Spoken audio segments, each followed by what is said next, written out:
최초로 다구가 나오는 기록이기도 합니다. 조그만 호가 필요했습니다. 응도배라고도 하고요, 다해라고도 합니다. 다관 용도로도 쓰고 잔 용도로 쓰는 게 개환입니다. 시대에 따라서 또 모양이나 크기가 조금씩 다르기도 하고 그게 전받침이 되는 거예요.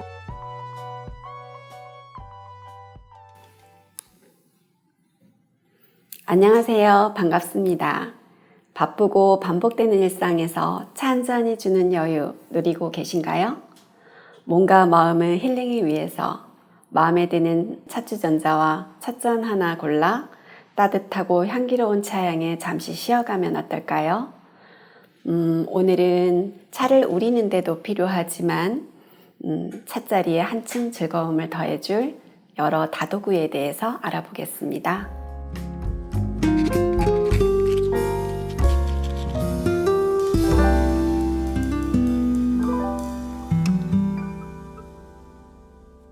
먼저 차 마시려면 어떤 게 필요할까요? 한번 생각해 보죠. 일단은 재료로서의 차가 필요하겠고요. 차. 그 다음에 차와 꼭 필요한 것이 또 물이겠죠. 물.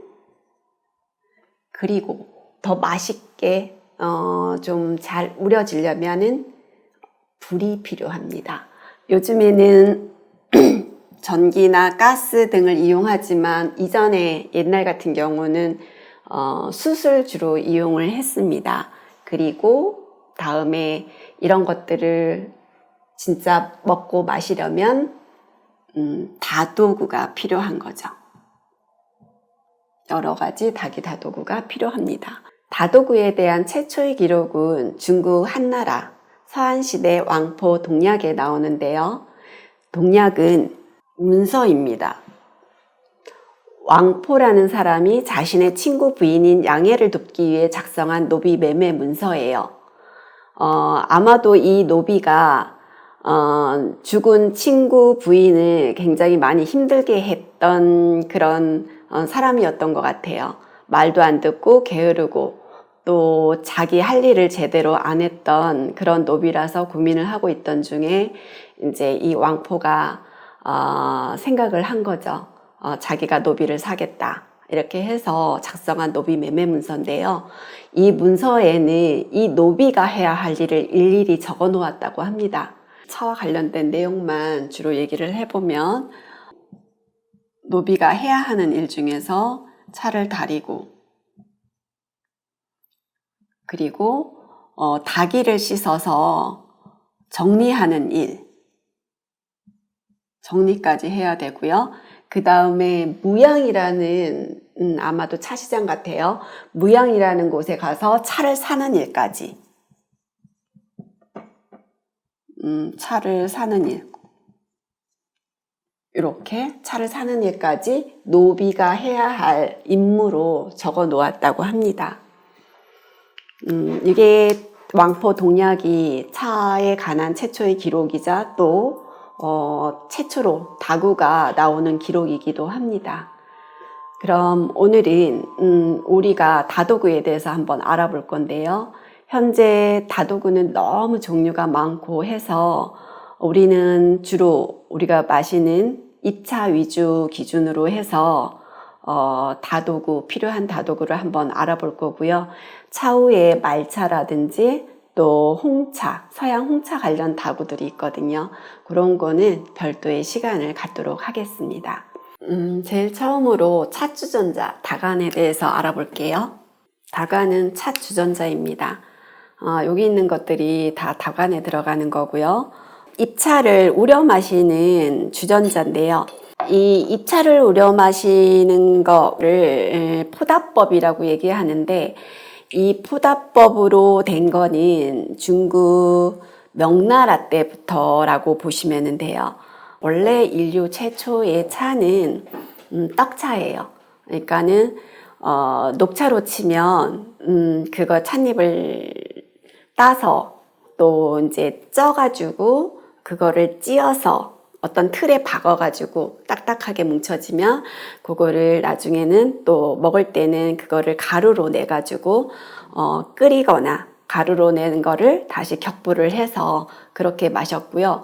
명나라 때부터 그냥 순수하게 딴 찻잎을 우려서 마시는 방식, 포다법으로 된 건데요.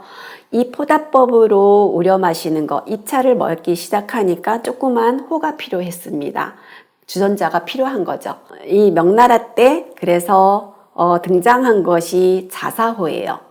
이 자사호는 자사로 만들어진 주전자, 호 이렇게 해서 자사호라고 하는데요. 자사호 같은 경우는 사실 재료 자체가 특별해요. 중국 강서성 의흥시에서만 나오는 독특한 광석 자사로 만든 호라고 해서 자사호인데요. 이거 같은 경우는 보온과 통기성이 좋아가지고 차가 쉽게 변질되지 않고 차 고유의 맛과 향을 잘 살려준다고 해요.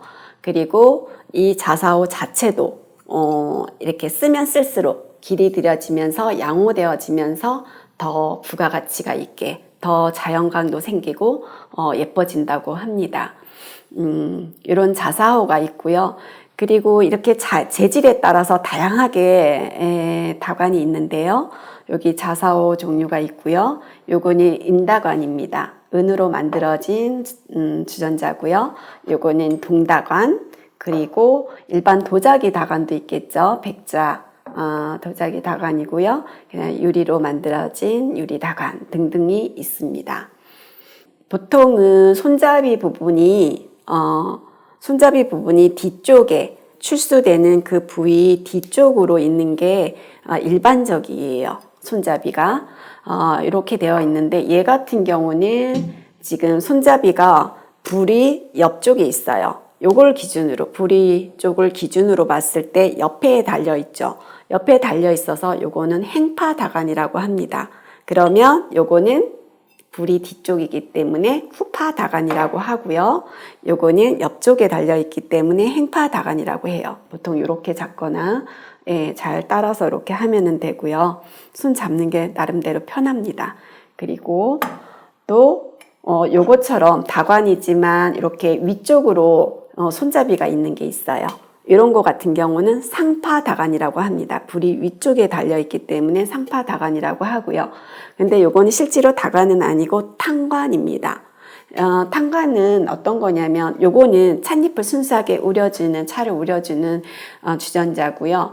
탕관은 여기에 차를 넣고 물을 넣어야 되겠죠. 여기에 물 넣을 때 어떤 물 넣나요? 끓인 물을 넣죠. 요게 차를 넣기 위해서 찬물을 끓이는 그 주전자를 탕관이라고 합니다. 보통은 탕관이 이렇게 주전자 형태로도 있고요. 솥 형태로도 있어요. 솥 형태로. 그런데 요거는 주전자 형태로 된 탕관이고요.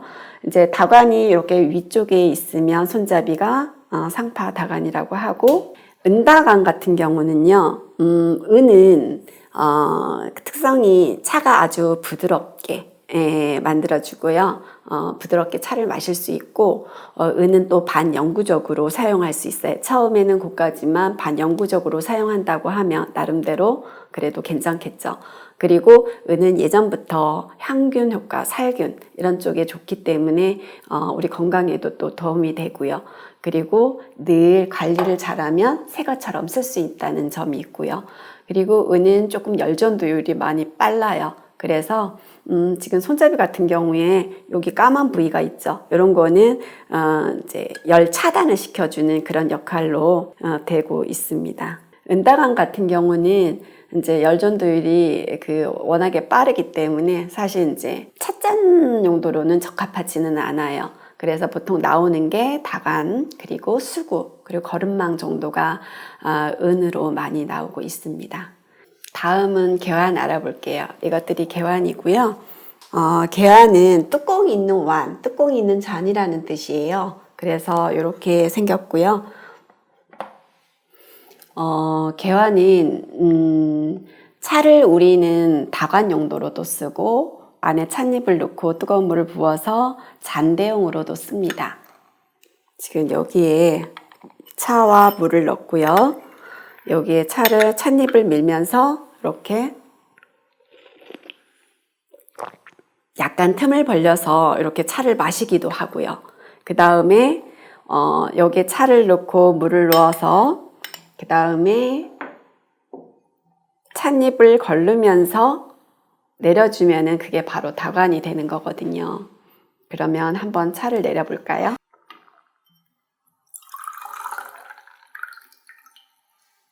찻잎은 안 떨어지고, 예, 이렇게 찬물을 내렸습니다. 이렇게 다관 용도로도 쓰고 잔 용도로 쓰는 게 개환입니다. 다음은 수구입니다. 수구. 수구는요, 또 다른 말이 있어요. 공도배라고도 하고요, 또 다해라고도 합니다.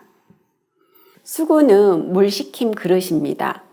물을 차에 맞게 온도에 우려야 되잖아요. 만약에 녹차다 하면 70도, 80도에 우린다 그러면 뜨거운 물을 끓이고 잠시 수구에 담아두었다가 80도가 될 쯤에 다간에 부어서 우리면 좋겠고요. 그리고 또 보이차 아주 뜨거운 차를 우렸다 하면 수구에 내림으로 해갖고 물이 약간 식혀지고, 그리고 잔으로 따라서 먹으면 온도가 딱 맞거든요. 그렇게 물 식힌 그릇을 이용하고요. 또 수구에 내림으로 해서 처음과 끝이 찻잔에 나눠줄 때 차의 농도와 맛을 균일하게 해주는 그런 역할을 하고 있어요. 만약에 다관에서 잔으로 바로 나눈다면 어떤 일이 벌어질까요? 맨 처음에 먹는 사람하고 맨 끝에 먹는 사람하고는 차 맛이 확연히 달라질 거예요. 차 농도가 다르기 때문이겠죠. 그래서 수구에 내림으로써 맨 처음 드시는 분이나 맨 나중에 먹는 사람 균일하게 차 맛을 볼 수 있는 거라고 볼 수 있습니다. 그리고 수구는 잔에 주로 따르기 때문에 이 따르기 편리하도록 이렇게 깃대라고 하나요?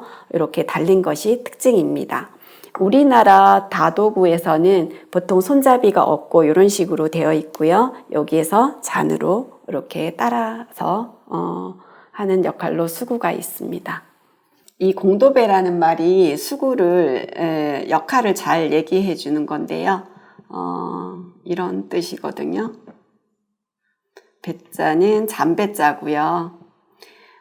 이 공도가 공평하다는 뜻으로 볼 수 있어요. 그래서 농도를 균일하게 맞춰주는 그런 잔이라는 뜻이죠. 다음은 찻잔에 대해서 말씀을 드릴게요. 여기 찻잔이 있는데 찻잔 역시 다양합니다. 찻잔하고 잔받침도 같이 한번 볼게요. 찻잔은 주로 흰색, 안에 내부가 이렇게 하얀색이 많습니다. 그것은 왜 그럴까요? 다들 아시겠죠?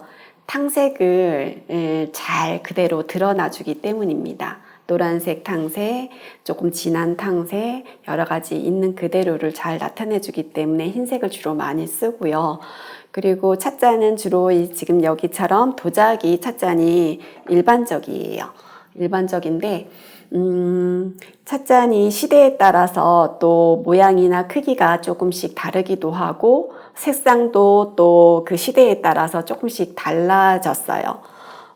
예전에 중국의 당나라 때 같은 경우에는 청자잔하고 백자잔이 많이 유행을 했고요. 꼭 이빛은 아니지만 이렇게 청색을 나타내는 찻잔이 유행한 것은 차를 따랐을 때 그 녹색이 더 잘 신선하고 잘 보이게 하기 위해서 그 녹색잔이 많이 선호했다고 해요. 그 청자잔이 유행한 게 왜냐하면 옛날 같은 경우는 요즘에는 이제 냉장고라든지 차를 보관하는 어떤 그런 시스템적으로 잘 돼 있지만 이전에는 안 그랬을 거잖아요. 그래서 결국 차 같은 경우는 오래되다 보면 자연 산화가 되기도 하는데요. 그러다 보면 색깔이 좀 붉게도 나오고 이렇게 되는데 그것을 조금 덜 보이게 하기 위해서 약간은 감추기 위해서 좀 더 신선한 차로 보이게 하기 위해서 청자잔을 더 선호했다고 합니다. 백자잔도 당연히 좋았고요. 있는 그대로 보여주는 거는 당나라 이후 송나라 때는 이 청자나 백자잔보다 이렇게 좀 까만 흑요 찻잔이 많이 인기가 있었어요. 흑요 다완 그런 거 이제 천목 다완이라고 하죠. 그렇게 진한 색깔에 많이 인기가 있었는데 그것은 송대에는 이 차 거품을 낼 때 가루차를 거품 내서 먹었거든요. 덩어리차를 갈아서 거품 내서 마셨는데 그 거품이 녹색이 아닌 흰색 거품이 굉장히 아주 최고로 쳤던 때예요. 흰 거품이 많아지려면 이 색깔이 흰색과 대비되는 까만색의 그 흰 거품이 더 많이 도드라지게 보였기 때문이죠. 그래서 흑요 찻잔이 많이 그때 인기가 있었고 많이 나왔다고 합니다. 그리고 같은 청색이라고 해도 이런 거보다 많이 진한 색의 청자잔이 나왔다고 해요. 그리고 지금 요 잔이 있는데 이 두 개의 찻잔, 일반적으로는 우리가 이 잔을 많이 봤죠. 이런 거는 우리가 차를 마시기 위한 찻잔 맞아요. 근데 요거는 조금 느낌이 다르죠. 딱 봐도 마시기 위한 잔보다는 뭔가 다른 느낌이 있는데 이 잔은 향을 맡기 위한 잔이에요. 우리나라에서 특별히 있는 건 아니고요. 중국 다도에 보면 이렇게 긴 잔으로 좁고 길게 돼 있어갖고 향을 맡기 위한 잔이 있거든요. 그래서 보통 요거는 품차, 우리가 차를 마시기 위한 잔으로 얘기해서 품명배라고 하고요. 이거는 차를 맡는 잔이라고 해서 문양배라고 합니다. 그래서 이렇게 세트로 보통 나오면은요, 요거를 마시는 방법이 있어요. 제가 꼭 정통은 아니지만 대충 이런 식으로 먹으니까 한번 잠깐 시연을 해서 보여드릴게요. 이렇게 같이 나오면 이제 수구에 따라진 차를 문양배에 먼저 넣습니다. 문양배에 붓고요. 그 다음에 마실 찻잔을 문양비 위에 얹습니다. 이렇게 살포시 얹고요. 그 다음에 우리가 차를 마셔야 되는데 이렇게 뒤집습니다. 뒤집어서 이렇게 놓으면 이 안에 있는 차가 밑으로 쏟아지겠죠. 살짝 돌리면서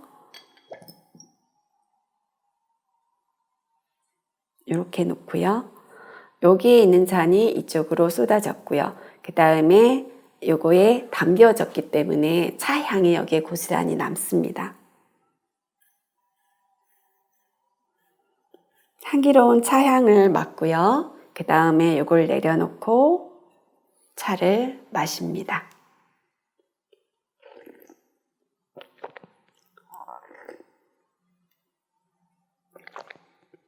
이렇게 차를 마십니다. 문양배와 품명배 사용법이었고요. 차를 마시는 자는 품명배라고 했고요. 그 다음에 향을 맡는 자는 문양배라고 했어요. 이 문은 한자로 보면 이렇게 써요. 요거는 우리가 알기로는 어떤 거 알고 계시나요? 요거는 들을 문자 같죠? 얘는 들을 문자 맞고요. 근데 여기에 또 다른 뜻이 있어요. 맞다라는 그 뜻도 있거든요. 그래서 여기에서는 향을 맡는 찻잔이라는 뜻이에요. 그래서 문양배는 향을 맡는 잔으로 기억하시면 되고요. 요거는 품차하는 찻잔이라는 뜻이고요. 이 명자 예전에 배운 거 기억나시나요? 차의 또 다른 이름 명이라고 했잖아요. 품명배. 이것은 이제 기억을 좀 하시기 쉬우라고 제가 한자를 좀 말씀을 드리는 거예요. 그렇게 해서 품명배. 차를 마시기 위한 잔으로 보시면 되는 거예요. 문양배를 안 쓸 때, 차를 따를 때는 중국에서 이제 우리나라도 마찬가지일 거예요. 보통 가득 따르지는 않죠. 보통 70%를 따라요. 10분의 7 정도로. 그것은 이제 그런 말로 해서 나오는 게 뭐냐면 7분차 3분정이라는 말이 있어요. 7분차 3분정.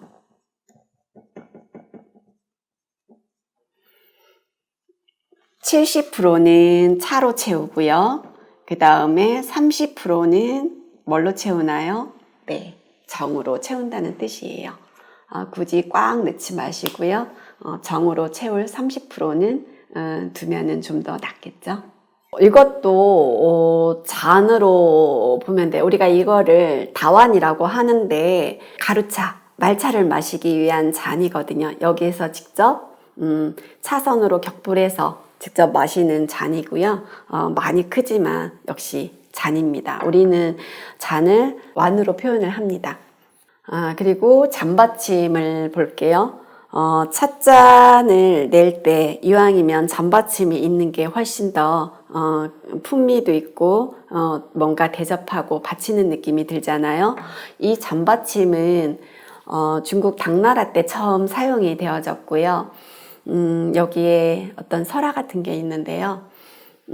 옛날 어느 대가댁 딸이 굉장히 차를 좋아하고 즐겨하는 딸이 있었는데 늘 차를 즐기니까 부모된 입장에서 뜨거운 찻잔에 손을 댈까 염려를 했다고 합니다. 그래서 어느 날 그것을 조금 안전하게 할 수 있는 방법으로 이 찻잔 아래에 밀랍을 녹여가지고 조그만 접시에다가 붙였다고 해요. 그게 바로 이런 식이죠. 여기 조그만 접시라고 하면은요, 요거 찻잔이잖아요. 여기 찻잔 아래에 밀랍을 붙여서 접시 아래쪽에다가 이렇게 붙인 거죠.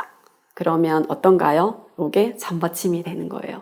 예전에는 이런 식의 잔받침이 꽤 있었다고 합니다. 지금은 이제 이렇게 납작한 이런 잔받침도 있지만요.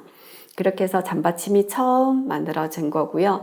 나중에 결국 이렇게 마시다 보니까 목공이 이를 본따서 이게 오칠한 제품을 만들어서 이제 보급화가 되어졌다고 해요.